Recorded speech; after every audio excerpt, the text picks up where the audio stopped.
अस्सलाम वालेकुम दोस्तों, खुशामदीद एक नई वीडियो में। तो कहानी कुछ ये यूँ है कि यहाँ कनाडा में आज न्यू ईयर का दिन चल रहा है। एक्चुअली अभी न्यू ईयर शुरू नहीं हुआ है, तकरीबन 3 बजे। तो 12 बजे के बाद न्यू ईयर की एक्टिविटीज़ होंगी। कुछ जगहों पे फायरवर्क्स होंगे और कुछ जगहों पे निजी महफिलें होंगी, पार्टीज़ होंगी, लोग इंजॉय करेंगे। तो मैंने कहा एक वीडियो बनाऊँ इस सिलसिले में। और काफ़ी दिनों से हाजिर था यूट्यूब से, बहुत मसरूफ़ था ज़रा कुछ दूसरे मामलात ज़िंदगी में।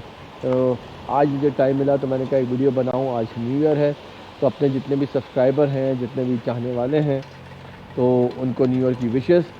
और मैंने कहा थोड़ा सा आपको बताऊं, 2022 जो था काफ़ी एक तरह से टफ़ साल था और काफ़ी लोगों के लिए टफ़ गुजरा है उस साल। इकनॉमिकली कोई एक्टिविटीज़ जो थी वो इतनी अच्छी नहीं थी। ख़ास करके जो थर्ड वर्ल्ड कंट्रीज़ हैं उनको बहुत चैलेंजेस थे कोविड के बाद। और कनाडा में भी कोई हालात अच्छे नहीं थे। यहाँ पर भी जो है पहले कोविड, तो 2019 में, फिर 2020 में चीज़ें बंद थी, उसके असरात थे।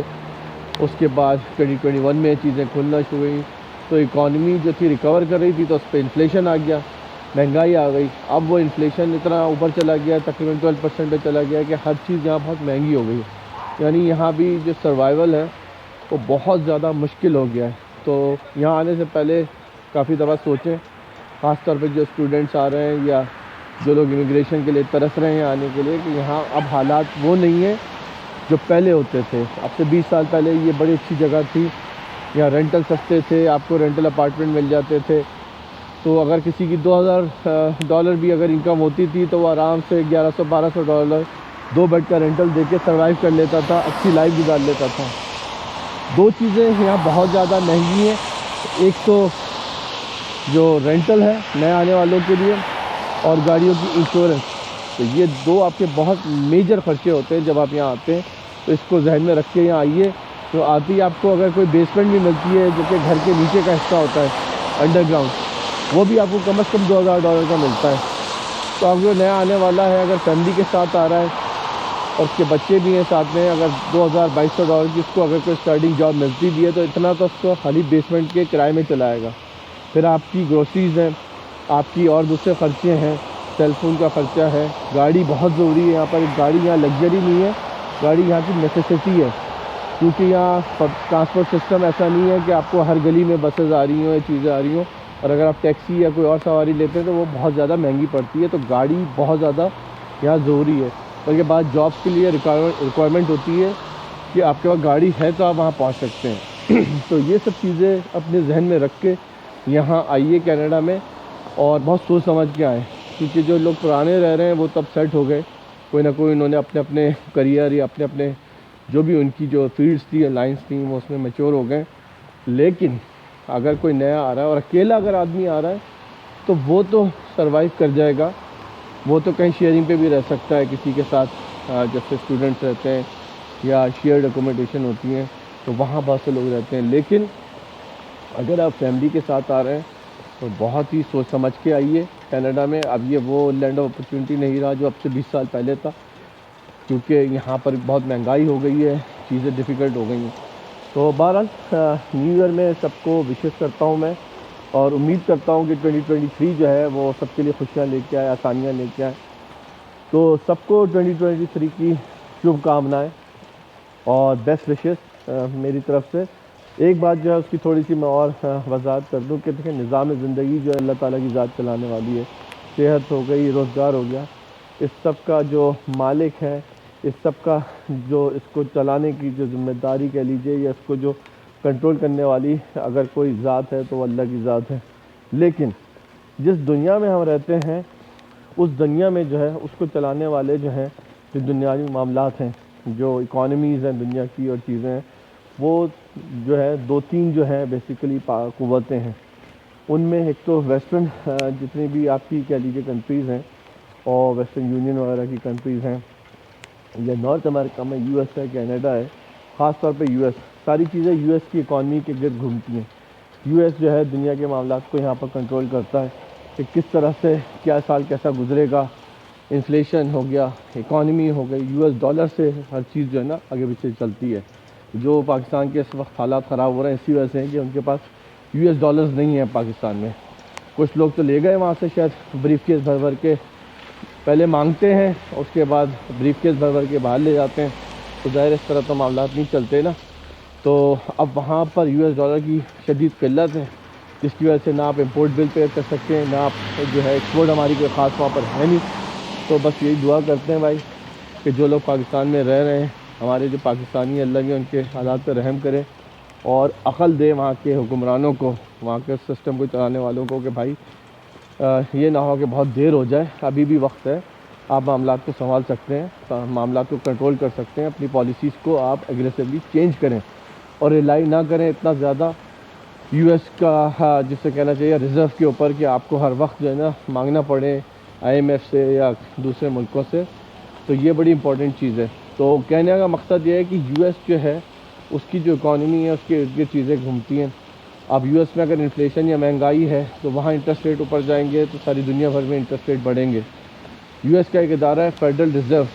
फेडरल रिज़र्व जो है वो एक तरह का उनका बैंकिंग, एक बहुत बड़ा बैंकिंग जो है ना चैनल है। वो डिसाइड करते हैं कि इकॉनमी किस डायरेक्शन में जाएगी, चीज़ें किस डायरेक्शन में जाएंगी, महंगाई को कैसे कंट्रोल करना है। तो इस वक्त फ़िलवक्त वो दबा के जो है ना इंटरेस्ट रेट बढ़ा रहे हैं और उससे हो ये रहा है कि वहाँ पर भी काफ़ी प्रेशर आया हुआ है लोगों की ज़िंदगी पे।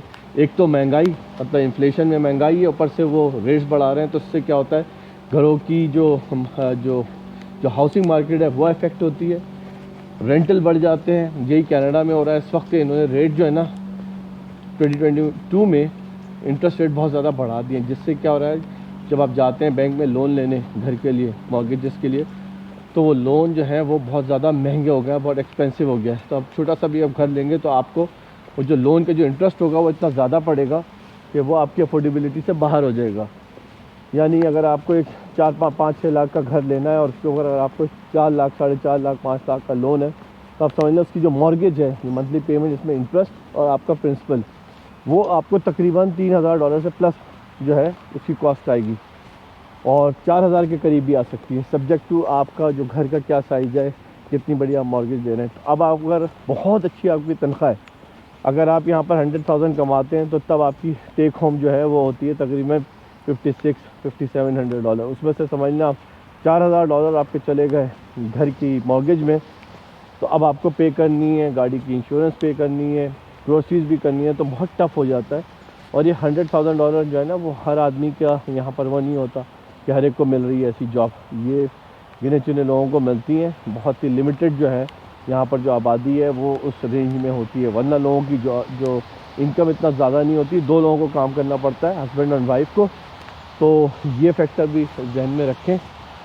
और बहरहाल ये है कि ओवरऑल इस वक्त जो है सारी दुनिया में महंगाई का राज है, इन्फ्लेशन भी है और इकॉनमीज़ भी अच्छा नहीं करी हैं। कुछ पॉलिसीज़ ऐसी हैं इस वक्त जो आप देख रहे हैं, वॉर चल रही है रशिया की, यूक्रेन की, इसका न सर है न पैर है और बस वो एक चल रहा है बस मामला ना। तो उससे ज़्यादा ऑयल की प्राइसेस पे प्रेशर आया पिछले दिनों। कुछ मुल्कों को बहुत फ़ायदा हो रहा है उससे, जो ऑयल की प्राइसेस ऊपर जा रही हैं, उनकी इकॉनमीज़ बहुत अच्छा कर रही हैं। आपने देख लिया मिडल ईस्ट में काफ़ी कंट्रीज़ हैं जिनको काफ़ी फ़ायदा हुआ इससे। मगर कनाडा हो गया, US हो गया और जो हम लोग यहाँ पर रह रहे हैं, तो इस वक्त लाइफ आपको, मैं यकीन मानिए कि आसान नहीं है, बहुत टफ़ है। यानी आपको बहुत ज़्यादा पैसा कमाना है यहाँ सर्वाइव करने के लिए। तो लगता है बड़ी लग्जरी है यहाँ पर, बड़े हम खाने खा रहे हैं, बड़े हम घूम रहे हैं, फिर रहे हैं, गाड़ियाँ चला रहे हैं, लेकिन उसके पीछे बहुत ज़्यादा मेहनत, बहुत ज़्यादा हार्डवर्क की ज़रूरत है। क्योंकि आपको हर महीने बिल्स आपके वहीं होते हैं, मॉर्गेज आपको देनी होती है, सब कुछ आपका चल रहा होता है। तो ये नहीं है कोई महीना आपका ऐसा खाली चला जाए, तो आपको हर महीने के हिसाब से, उसी हिसाब से इनकम जनरेट करनी होती है। अच्छा, अगर आप जॉब कर रहे हैं या आप हैंडीमैन हैं या आपका अपना काम है या बिज़नेस है, आपके ख़र्चे वही हैं हर महीने के, और ये वक्त के साथ साथ टफ़ होते जा रहे हैं। तो बस ये है, लेकिन अल्लाह की ज़ात है, ज़ाहिर है वो जहाँ भी आप होते हैं वो आपके लिए अल्लाह ताला की ज़ात, अल्लाह आपके लिए आसानियाँ पैदा करता है। तो उससे ये है कि हम लोगों के मामलात ज़िंदगी चलते। 2023 आ रहा है, तो सबको मैं यही विश करूँगा कि भाई खुश रहें अपनी ज़िंदगी में, अपनी सेहतों का ख्याल रखें। सेहत है तो सब कुछ है, सेहत नहीं है तो सब बेकार है, सब कुछ नहीं रह जाएगा। तो सेहतों का ख्याल रखें और अल्लाह से लगाव करें और अल्लाह से मांगें और अल्लाह से दुआएं करें। भाई अल्लाह मियाँ बेहतरी करे, आपको भी सेहत दे, आपके बच्चों को भी सेहत दे जो आप पढ़ रहे हैं, लिख रहे हैं, जो भी जिस उसमें हैं आप, तो आपको अच्छी अल्लाह में नौकरियाँ दे। तो मेरी तरफ से मेरे जितने भी देखने वाले हैं, मेरे चैनल को फॉलो करते हैं, उन सबको मैं बहुत बेस्ट विशेस देता हूँ।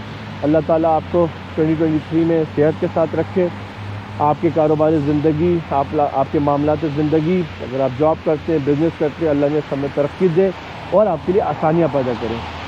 तो अपनी वीडियो को मैं यहीं ख़त्म करता हूँ। उम्मीद है आपको मेरी ये वीडियो पसंद आई होगी।